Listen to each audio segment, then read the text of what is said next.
Welcome back to CasualBiasRugby. A full crowd of just two.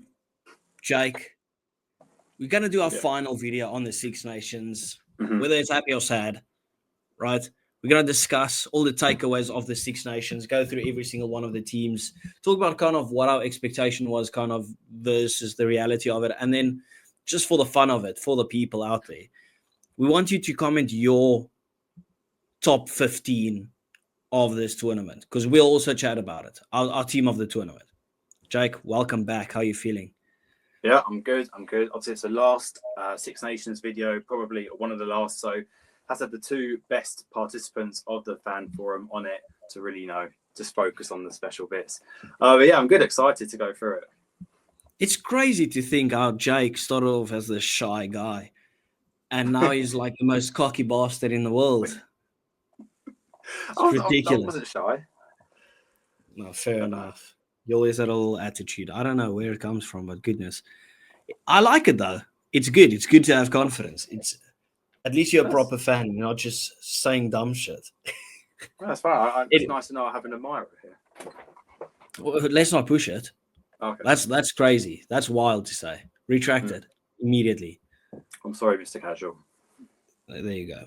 Anyway, we'll start from top to bottom, right? In terms of, let's start with France. Okay, people, please do remember to hit that like and subscribe button. As you just heard with the intro, we are literally two fans of rugby, just literally talking the biggest load of shit.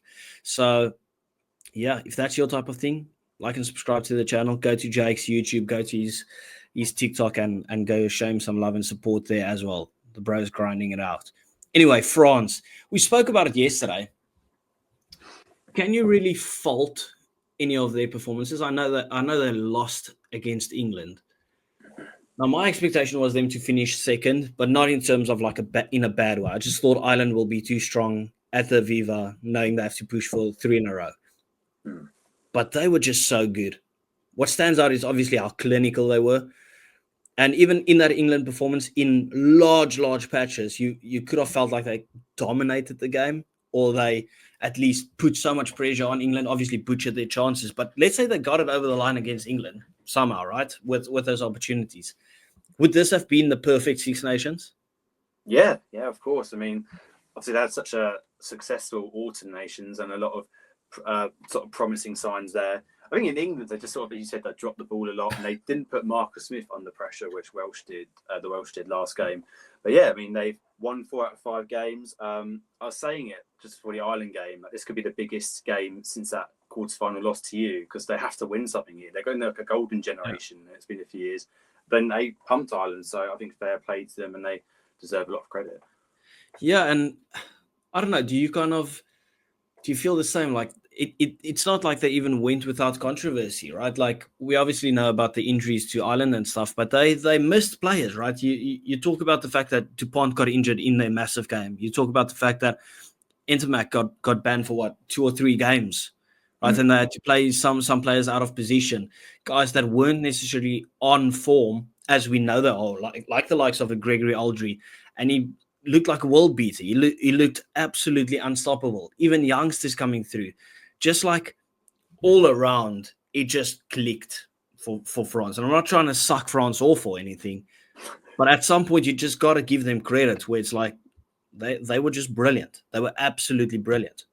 Yeah, and they've had a few new people in the backs as well. Like sort of Morafano and Barassi isn't overly sort of old, you know what I mean? They're bringing new players in. At the Sogway, even, like Penno hardly even featured. Yeah. It was the Bill Beret show. Yeah, and you think of the depth of players they haven't got. Like Jaminet has been done for like off-field stuff, but it's sort of like the Mortier and Villiers usually come in as wingers, and Fiku came back, and Dante's not in, and they got so much depth. It's crazy, and a lot of promising signs for the future. Yeah, and I mean, you look at the under-20s as well, and they look scary. So, I mean, we talk about the golden generation of France. If they play their cards right, this golden generation can flourish for a good few years. You look at the talent that doesn't even make the team of the French, like even the squad. And then you look at their dominance on the club level stage, you look at their dominance on the under 20 stage, they're going to be a force to be reckoned with. Yeah, and you think it's not like it's all good having an under 20s that wins the Six Nations, but their senior team average age is pretty young. You know, it's not much older than likes of England and Australia. So, yeah, it's crazy. They're not like do you know run about what their average age would be? I think I heard it's under 25. I'm not sure, but I think I heard. I think New Zealand as the best, right? I think New Zealand's on like 22.4 or something like that, which is absolutely ridiculous. Yeah. But yeah, I don't think there's much to add to France in that regard. Like, just give them credit because they were just outstanding. Yeah. England. But I said it is like a big achievement because they have underperformed. Maybe not the year before, but last year definitely. Yeah, like obviously we talk about Dupont, people talking about him being the greatest player to ever live, but he's only got 1 Six Nations under his belt. Well, now he's got 2, and the discussion obviously gets more fire the more trophies he wins, especially international as well.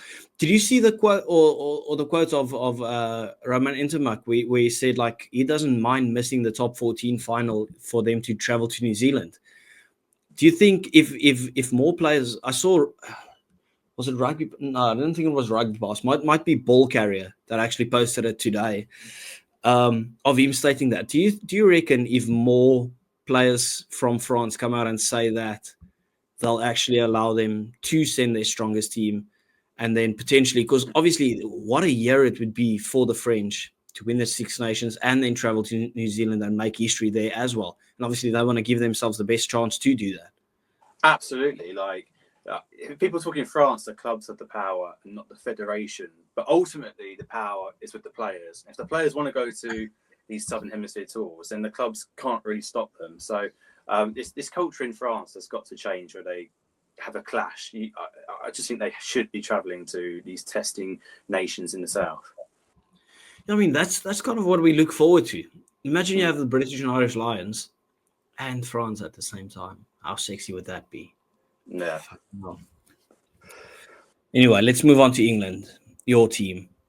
The expectations for me weren't too high, right? Like I obviously said what the standard should be, but we have to remember that we spoke about this after the New Zealand tour. We spoke about this after the Autumn Nations, where you played decent rugby, but you just couldn't get it over the line. And I actually predicted England to beat Scotland this time around and get that Calcutta Cup. But the way that England kind of matured as the tournament went on was outstanding. Like that's what really impressed me with this one. Yeah, it's just frustrating that we've lost so many games in the last year because you can see they're capable of those performances, and the quality of players on the team sheet are really good. Like they should be beating Scotland, in my opinion, and they should be competing with Ireland, and they have more this year, Ireland and France. Do you reckon if you guys continue this kind of style of play where you really found your feet at the end of the tournament, and let's say you kick on in autumn, that you could be a potential shout for next year's Six Nations? Well, it's going to be difficult. It could do. I mean, we always have one of France or Ireland away, so it's hard. We've also got Scotland away next year, so it's not the nice year next year. But obviously, of course, they're going to be going for it, as they always should. That's what England's expectation should always be. But yeah, they've had a lot of new players come through this year as well, you know. Yeah, but obviously you're building on that chemistry, building on their experience. So let's say next year's Six Nations, each of them have 4 extra caps. You get Henry Pollock really into the mix. Everyone understands their roles and responsibilities a bit better. You have Ollie Lawrence back. You have a Furbank back. You have a Faywa Boso back, which is 3 massive, massive names, obviously. I don't see why, because you already beat the likes of France, right? Like, obviously, I mentioned that it's with the caveat and that France were still great in that game. They just couldn't finish their dinner. But obviously, that piece of confidence that you got from that game would be massive for you. This performance as a whole in the Six Nations would be massive for the English squad, would be massive for Steve Borthwick as a coach, who's obviously had his fair bit of controversy, even from myself. I wouldn't put it past England. It's part of rugby heritage that you perform in the Six Nations. Like, this is not a rookie team where we say, oh, we can push for third, we can maybe push for second. You have to be one of the favorites. Like, when people talk about winning the Six Nations, it can't just be a discussion between France and Ireland. At some point, England's going to have to come back. Like, you are prestige of rugby. Yeah. Well, we will come back. It's just, you say we beat France, whatever, but we beat Ireland last year and lost to France in the last minute and then had a terrible year. So it's just about, I don't know, finding this consistency. We're going to Argentina in the summer, so hopefully give a lot of players a lot of experience there, try some new stuff there. In the autumn, go with your most consistent team, and hopefully by next Six Nations, you'll have your main team and also the depth below it. What would your approach be to take on Argentina? Would it be like you send your strongest team possible, or would you say youngsters for more game time? Because I think the perfect match would be like your strongest team as possible. Obviously, you'll have a couple of players out for British Irish Lions, but then just build on a couple of combinations instead of throwing 15 new faces onto the field and just like giving them caps as a charity case. I definitely think strongest possible. Like, you want to build the connections, as you say, as much as possible. And like, you want to build your second choice, I don't know, your third choice lock and get them game time instead of trying to bring in some 19-year-old who's not ready yet. So, I think your strongest team possible playing against Argentina. And they'll be taking it proper serious as well. Yeah, of course they will, because they don't care about the British and Irish Lions. They just like England traveling. Yeah, we want to win that. And the same with New Zealand. Like, they won't care that there's a third string French team there. They'll want to beat France because the record will still say beat France. Want to build on that going into the end of the year and then obviously next year. Well, something massive. This is massive for England and Argentina, as they're both kind of around the 5th, 6th, 7th mark, and you have to be top 6 by the end of the year for the Rugby World Cup groupings. So it is a big series between those two. Yeah, I didn't even think about that. And obviously, it will do England a lot of favors, seeing that it's played in Argentina, right? Yes. Because those away victories rack up the ranking points, whether you like the rankings or not. Like, it doesn't matter. That is how the rankings work. Yeah. Anyway, I think it's a 2-test series, so as long as they get one, that's going to like keep them positive. Yeah. And they're playing the USA after. They announced that today, by the way. Oh, you'll smash them. Yeah, I know. Fair enough. Who was your standout performance for England? It's got to be the boy Tom Curry. Let's say, give me 3 names that really impressed you. I was going to say Finn Smith, but he's expected to do well. You know, I'll say someone who's maybe doesn't get quite so much, maybe like Will Stewart, once again, being really solid. Oh, yeah. You showed he's got a little furlong step in him. Yeah. Oxen Che, who? But yeah, Will Stewart's been good this season. Wow, Will Stewart eats salads. I saw your cooking videos. Tom Curry and Tommy Freeman has to be the 2 names for me. Yeah. Especially like your standards for Tom Curry was a bit different to what mine obviously was. But he was so impressive. He was outstanding. Tommy Freeman was great. I would love, actually, if he doesn't get selected for the British and Irish Lions tour, I would like to see those Argentinian games, maybe him getting a shout in that 13 jersey again, if you want to build on that combination. He's got to be surely selected in the Lions tour. After these performances, yeah, probably. But if you look at the depth, the strength and depth of that British and Irish Lions, it's tough to get in on that wing. Yeah. So as an outsider then, outside of Freeman and Curry, because I think they're the obvious 2, who's impressed you? Anyone in particular? I did enjoy the Will Stewart shout. Like, the thing is, I've always rated Ollie Lawrence very highly, so I'm not going to throw him in there. Tom Willis, was he liked him? Yeah, but I don't want to give you that satisfaction because you kept on raving about the guy. It's got to be either Will Stewart or probably Willis. Both of them were really, really good. So yeah, I'll probably go there. You could probably throw in Finn Smith, but my expectation was kind of high for him just because everyone rated him before the start. So I kind of expected him to fill in nicely. Also, I think this is an important point. It's that the first time that Ollie Chessum's played in England since last year's Six Nations. There's New Zealand tours autumn. He was injured for both of them, and he's quite crucial, I think, as well for England, doing a lot of work. Yeah, I mean, is George Martin injured? Yeah, he got injured after like 2 games.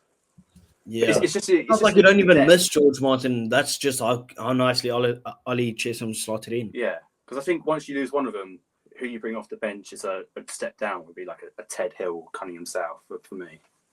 Yeah. To be fair, Cunningham South played out of this world when he came off the bench against Wales as well. Yeah. No, I mostly agree in terms of your standout players, but I mean, let's not beat around the bush. Most of your team pitched up and they played well. Like Fraser Dingwall, when he came in, looked miles better, in my opinion, than Henry Slade looked. And I'm not even talking about just the Six Nations. Like, he was great. Yeah. Ireland. Where do you start? Again, it's so nice not to have Aidan talking in my ear in person. Disappointing. It's a disappointing year for Ireland, isn't it? Such high. They wanted to do the three-peat. There's no team has ever won the Six Nations 3 times in a row outright on their own. So, a bit disappointing. And they had England and France at home. So, yeah, it's a really disappointing year, I think, for Ireland. Do you reckon they just kick back into gear when Andy Farrell comes back, or do you think the problem's laid a bit deeper than that? I think it's going to take a little bit of time to get back into it. I mean, it's not a bad time to drop your form, to be fair, like in between World Cups, but they have to kind of rebuild that. They need to. It just felt like their depth wasn't there, because obviously we spoke about the big names that Ireland missed, but we just spoke about France missing so many players. We just spoke about how many players England missed as well. And it's not just like names. These are pretty vital players to the way that those teams want to play. So Ireland really have a lot to think about. For me, it was their depth. I feel like there has to be a couple of new names coming through. A lot of these guys have played a lot of rugby together and stuff, and obviously there's a benefit to it. But you don't want to lose everyone all at once. There has to be some names that come through. Like Sam Prendergast is obviously young, but that's one guy. Where's the rest? Yeah. Well, I don't know. It's like they're not really getting much game time, are they? Like, and there's players at Leinster under 20s who don't want to go to other provinces for game time. They want to stay at Leinster, but then they're not getting the game time, so it's difficult. Yeah. They're not. Yeah, but like the likes of a Kieran Frawley, in my opinion, I feel like he's been treated like utter shit. I mean, he was after 2024, everyone's talking about him being the 10 for Ireland, right? Like, you look at the impact that he had off the bench against the Springboks, right? Obviously, 2 amazing drop goals, but his play was there. He got opportunities at Leinster in that 10 jersey, and then all of a sudden it was just like, okay, well, now it's going to be Crowley and Prendergast after Frawley struggled 1 game.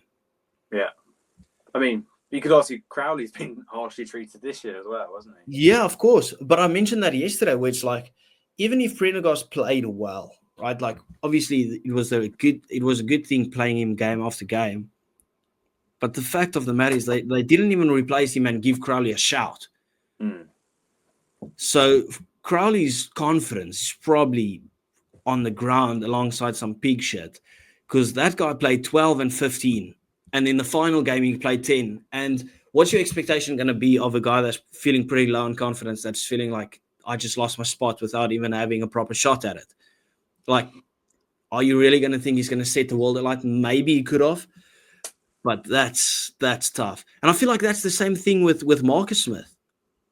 Well, Casual, he's going to be coming to Leicester Tigers. That's what Jack Crowley is going to be doing. He's going to be leaving the Emerald Island. Do you reckon that's a good move? For Leicester, yeah. Yeah. Because he's still vital to Munster. I think, well, how about Munster goes for Kieran Frawley now? They should have Sam Prendergast. But I don't know. It's like, Munster are losing so many players, aren't they? It's really hurting Irish rugby, I think. Yeah, it's bad.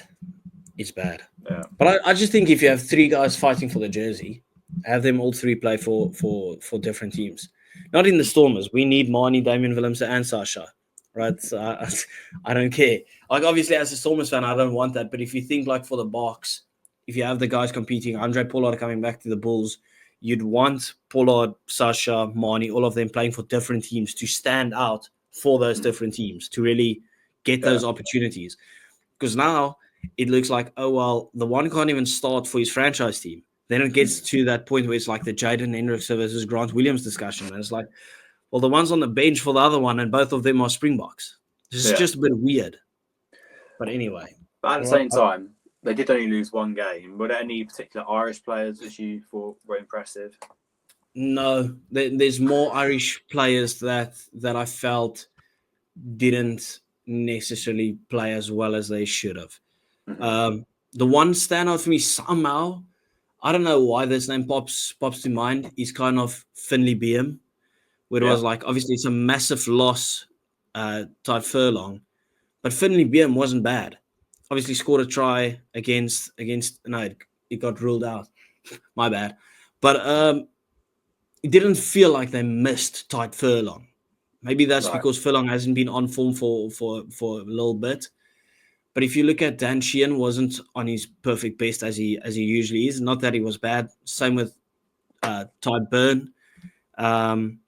Prendergast was fine. Like I think he deserves a special mention. The guy's still extremely young, and he did kind of still perform to a decent level. But Bundiaki, he wasn't really there. James Lowe felt like I was looking at a prop on the wing. I don't know where his pace was.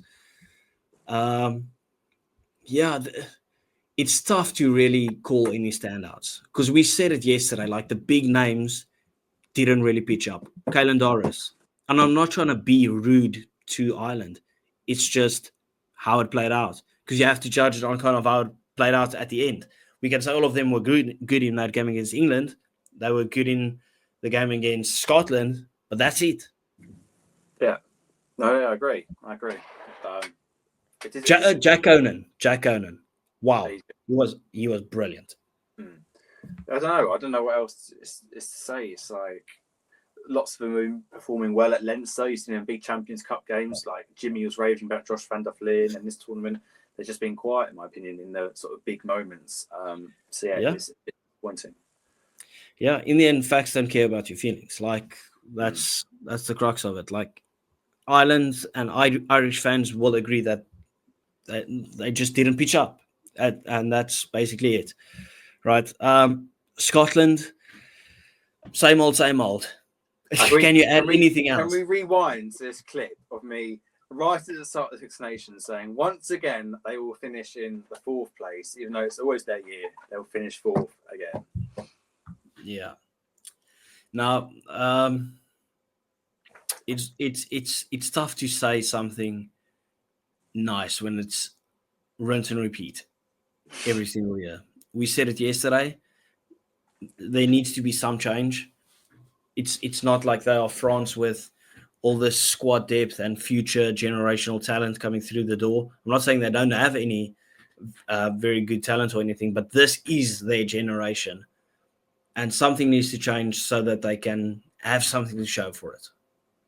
I think, to be fair, they had some crucial injuries. And every team's had injuries, I know, but they've had some big injuries. Cummings went out like a couple of weeks before, and Tupilotu same weekend went out, and Andy Christie at Saracens, he's only just coming back. So, there's some big losses there. If you add those 3 players, do you reckon they finish higher with the way that they played? Yeah, I think if you add those 3 players and you shoot like someone like Johnny Matthews and getting picked, it's just another depth thing. And Kyle Steyn as another one, he starts. They probably do finish 1 place higher. They'll probably beat England. So Ireland finished 4th then? Yeah. But obviously Tuipulotu was a massive loss, but Tom Jordan was great. I thought he was really, really good.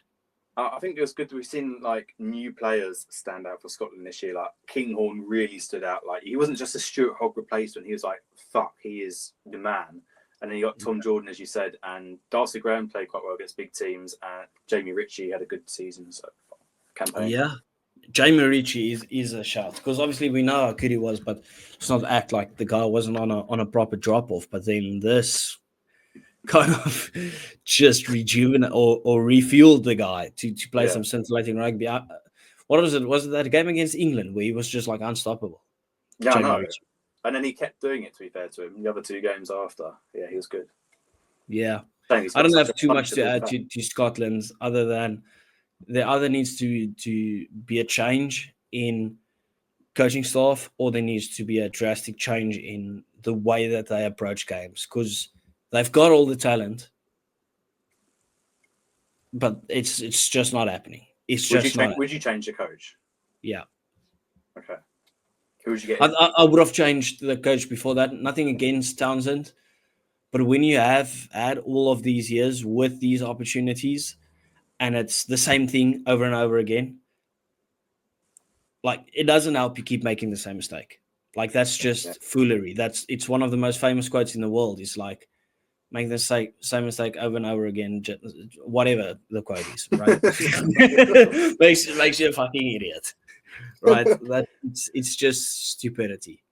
I think it's literally like its 8th year and they've never come above 3rd. Well, there you go. Especially if you're for 8 years in a row, this is our year. Yeah. Yeah. It's great. I said keep him. Yeah, obviously, but that's coming from an English perspective, not from a neutral one. Italy. Mm-hmm. What's your thoughts on them? Excellent. That's my Italian sort of impression and thoughts on them. What, you just made a high voice? Yeah, let's go. Yeah, men and cello, men and legend. I don't know. It's a bit of a weird one for Italy. But I said this. I predicted this. I predicted that after last year they would fall down a bit, which doesn't mean they're any worse, but it's just they had such a great year last year by their own standards. Yeah, they had such up and down performances this season. I mean, I couldn't be that good against, for instance, I don't know, Ireland, but I also concede nearly 80 points against France. Yeah. It just blows my mind. But I said it yesterday, maybe my standards were too high. But last year and the Autumn Nations kind of felt like they had to kick on. I think this was the year for them to beat Scotland. I don't think Scotland played too well. I think Scotland were there for the taking. They fought themselves back into that game to get it to 19-19 and then threw it away again. I thought they should have made lighter work of Wales because that was obviously still under the administration of Gatland. Obviously, the performance against France had to be better because it was the same thing over and over again. Like what Scotland does, but just in one game. It was like put the pressure on France, and then as soon as France has the ball, just completely fall flat defensively. Well, it's like in every single game, their sort of second half or last 20-minute capitulations, I feel like, in a lot of them at least. So maybe it's a depth issue. They don't really still need to build a bit more depth, have a few more players come through. And the under-20s are doing okay. Yeah. Hopefully they don't kick into gear coming to South Africa. I don't want to sit here with a home loss against Italy. That would be crazy. Is that this summer? Yeah. Them and Georgia. How many games do you play against each? I think 2 against Italy and 1 against Georgia because I know we're playing the Barbarians as well. Okay. Oh, could you imagine it? Springboks lose at Loftus against Italy. No. Yeah. Menoncello hat-trick as he just hands off dear Lende in the face. No, don't disrespect the best inside centre in the world to ever grace this earth after Manonu. I said Menoncello's handing off. He's doing well. No, but the tackle's still made. Maybe he gets his hand on his jersey, but he still makes the tackle. I won't have it. Do you have anything nice to say about Wales? Oh.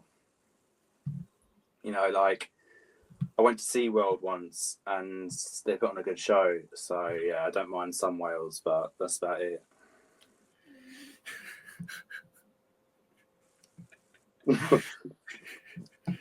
Bro, serious. Like we spoke about it yesterday. I don't have much to add to what we said yesterday.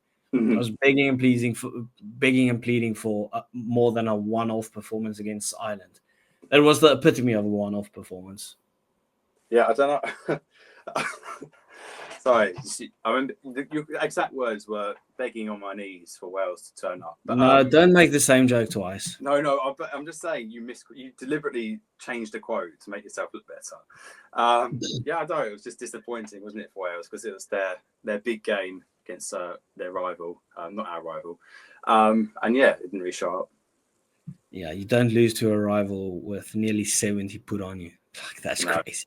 What was the end score in that England game again? 68-14. Fucking hell. I'm annoyed we missed one conversion. Is that worse than 54-0 against the All Blacks or 56-0 against the All Blacks? No, because I feel like they let in a couple of easy ones at the end and they got 2 tries themselves. Yeah, like that's 0. That little donut. Also, your population's 10 times theirs, and theirs is 10 times smaller than ours. No, so that is really embarrassing for you. Anyway, I think there is. How many World Cups do you have? Well, we've lost fucking 2 of them to you. So. Yeah, fair enough.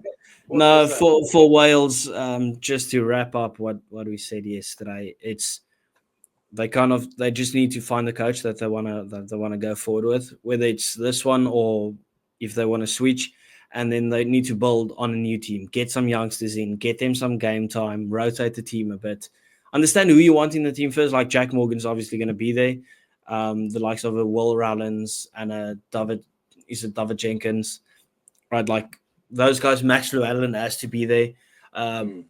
Ellis Mead, those type of guys, they have to be involved, and then you just build around them and test some combinations and stuff. And I understand it's going to get ugly, or well, uglier, but that you kind of have to go through that now. They waited way too long to finally pull the trigger.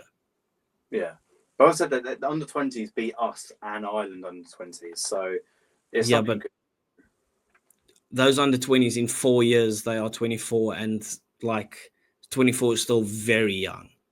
So yeah. I mean, I don't know. I could find some more English people who have like one Welsh grandparent and it changes, but I don't know.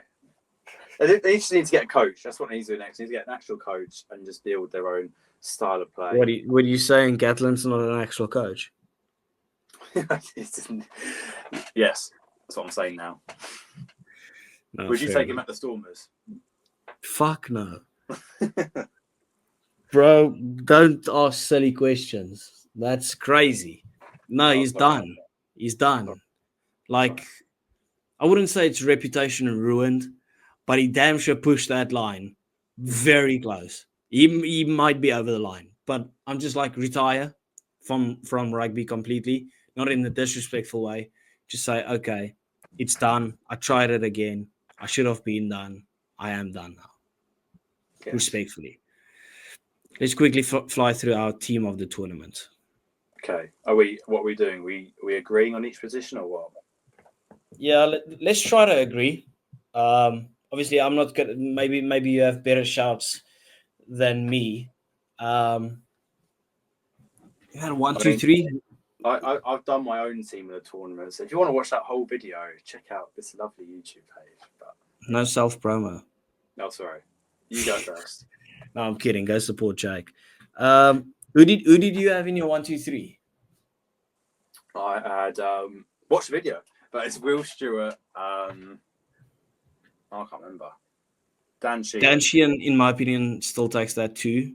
Oh, I had Will Stewart, Dan Sheehan, and that French guy, Jean-Baptiste Gross.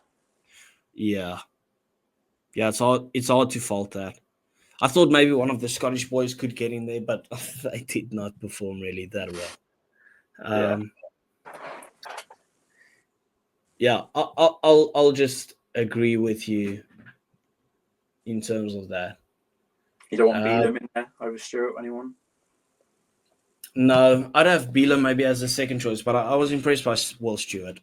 I thought he really stepped up. It wouldn't be too far-fetched to say Finley Beam, but Will Stewart had more memorable moments, and I thought he was more vital to the performance of England than Beam was to Ireland. I'm guessing your number 4 is Mario Itoje? Yes. Yeah, it had to be. Are we going in that 5 jersey? I'll go let you say him first because I don't want my thing to sway you. Well, I found this was really hard. This one. Did the French locks really stand out for me that much? And they kept swapping him around as well. Because they started off with Mayafu and Ruma, and then ended up with that Flamand and Guillard, whatever. I might just back Ollie Chesham as well. Yeah. Just with how nicely he flowed, he came into it.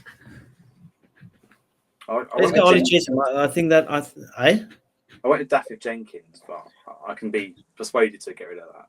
No, I'd rather go Will Rowlands than Duffer Jenkins. Yeah, you could do. Yeah. But Will Rowlands is 4, right? I don't matter, does it? I mean, he is, but yeah, it's either Will Rowlands or Ollie Chesham. But I was impressed by Ollie Chesham. But I feel like I'm going to have a lot of English players in here, so let's give it to Will Rowlands. He got me a lot of fantasy points. Fine. Have Will Rowlands. 6, Jack Conan. Tom Curry has to be on the other flank. Okay. Gregory Aldry. Okay. I went with Tom Curry and Aldry, and then I had Francois Cross for France. Yeah, he was great. So, yeah. Yeah, at some point you have to give some Irish guys like they still only lost the one game, and Jack Conan was amazing. So I was just like, okay, fine, let's give it to him. Yeah. It's only because they kept swapping him out with Omani, so I didn't think he played enough. But whenever he did play, he was great. Yeah, 9 Gibson Park. Yeah, for me. Yeah, I mean, he was outstanding. He was the one guy. Sorry, I forgot to mention that earlier. He was the one guy that stood out for Ireland. Dupont was great as well. He's always going to be in the conversation, but I just thought that this was the one for Jamison Gibson Park. Yeah. 10. You've not got your Gibson Park Luku hat on today. Sorry? You've not got your Gibson Park Luku hat on today. No. Well, there we go. Yes. I mean, to be fair, if you just pull your hair back, you could do it anywhere. Oh, shut up. Who are we going in 10? Do you reckon Tomas Allen is a shout? Who? Tomas Allen. You're doing this to wind me up because someone said, who was it? Said him, it's Jimmy Williams, man, player of the tournament. Never have him back on again. Player of the tournament, my arse. No, got to be Finn Smith.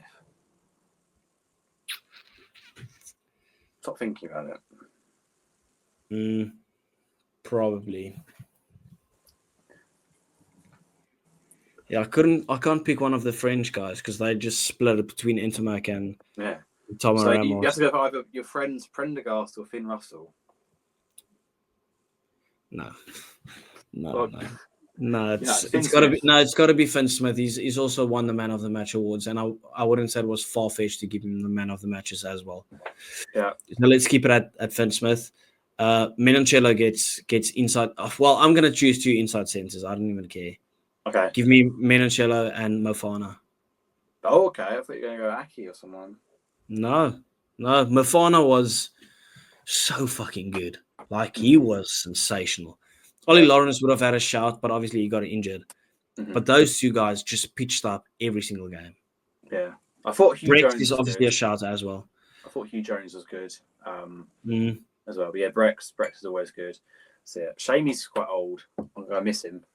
But he's still good. There wasn't a lot of outside centers that really stood out, right? Like if you look at the inside centers, red card. Yeah, but if you look at it, because Brex was great, but then Like there's 3 standout guys for me at 12. It was Mofana, Menoncello, and even Tom Jordan. I thought Tom Jordan was great. Oh, yeah, he was good. He was very good. You didn't like Barassi at 13 for France? Yeah, but not enough to give him that 13 jersey over inside centre was outstanding. Yeah, fair enough. No, but he was great. Like obviously losing the likes of a Gael Fiku is never easy because he's a great player. I didn't feel like they missed Gael Fiku at all. That's just that tells you someone slotted in really, really nicely. But I like the shout of a Menoncello. Let's say Menoncello at 13, and then at 12, I'll go Mofana. Okay. Because Menoncello plays 13 for Benetton. He does. And then your wings. Louis Bilberet has to be. Tommy Freeman on the other wing.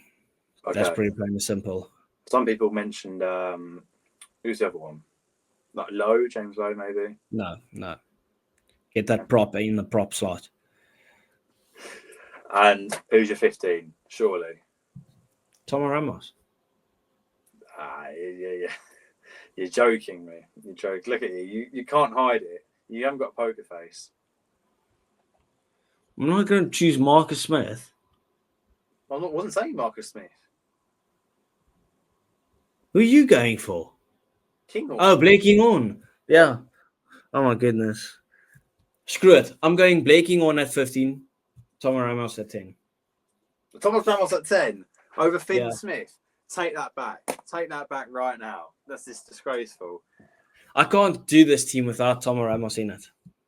Wait, of course you can. He just kicked a few goals. That was it. That's his job. Kick. You don't have a poker face either. Finn Smith conducted. No, that's blasphemous. No, that's blasphemous. What? He only kicked a couple of kicks.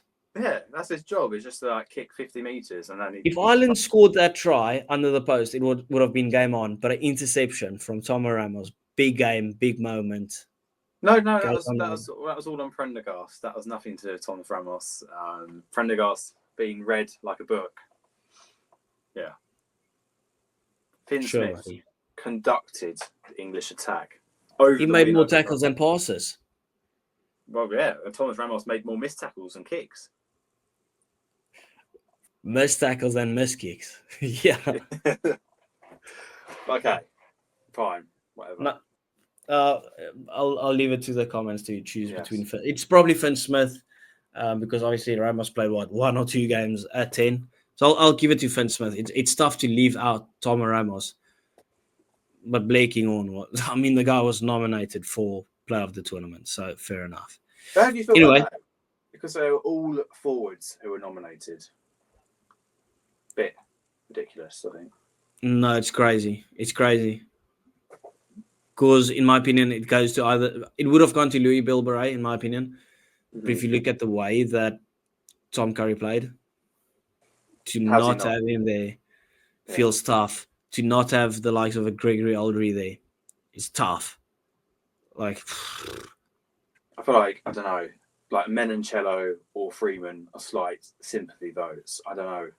Because I think he's world-class, Menoncello. You know I love him, but over like Tom Curry, come on. This year. Yeah. He won it last year. Doesn't need to win it again. Yeah.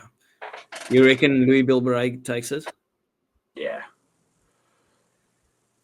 I still think Tom Curry was more consistent, like arguably the best player every game. Like BLBRA is quiet against Scotland, really. No, but you've got tinted glasses on because sometimes you look at Ben Curry and you're like, okay, well, that might be Tom. So. Yeah, we're the same player, so yeah. Anyway, that wraps it up. People, please do remember to hit that like and subscribe button. We do appreciate you guys. Casual, what's coming up on your channel? What videos are you doing? We'll probably go to URC again. I'll see if we can do because the people like it. We'll try and do a fan forum at least once a week, just to keep it going. Just chatting all things Ragas, chatting about some rugby news that could come out and those type of things. But anyway, we appreciate you guys. Please do remember to go show Jake some love and support over on his channel. And then we will see you guys next time. Ciao. Goodbye.